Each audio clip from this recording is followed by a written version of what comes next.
have right about the wrist. And then what I'm going to do is I'm going to put my other hand on top, thumb pointing towards me, and get a good hold of the gi sleeve right there, and put our forearm right about in the elbow pit.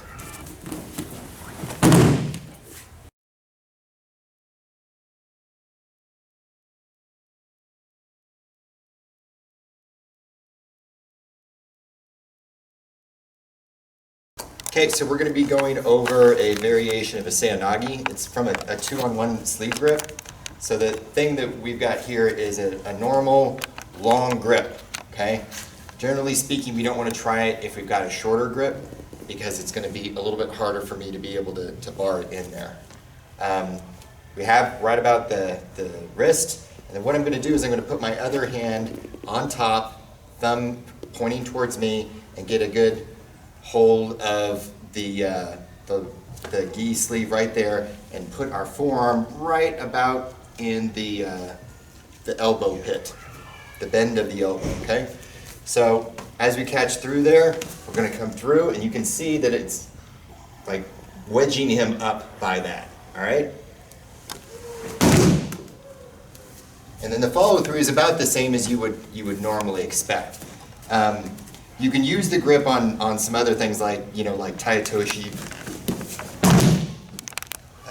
but it's a lot easier with the Seoi Nage, because you don't have to extend the hands out for the Taitoshi version. You can even knee drop it.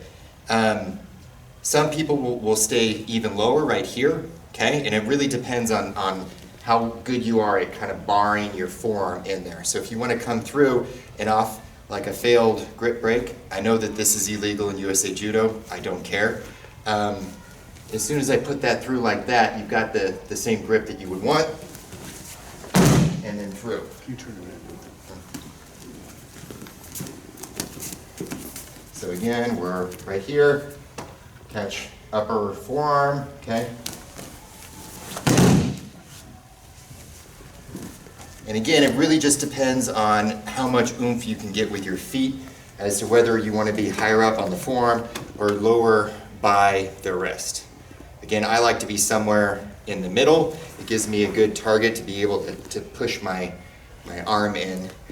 And you can also come back up on the bicep too if you want. But again, I like being right there. It allows me to get a little bit more shallow on your Seoi Nage, and then over. Let's do one switching position.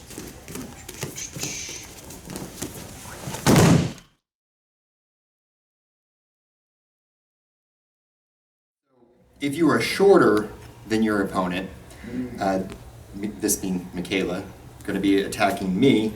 So in this case, I'm going to be the uke. You can see a little bit of a variation in how she's going to set this up. Number one, she's going to knee drop it. Okay, so much easier as a shorter person, especially if there's a considerable height difference, to just get underneath them. You're already underneath their belt line anyways, you're underneath their center of gravity. Use that to your advantage. She also uses a longer grip than I was using, so way down here by the wrist. That's more important when you're winding underneath, okay?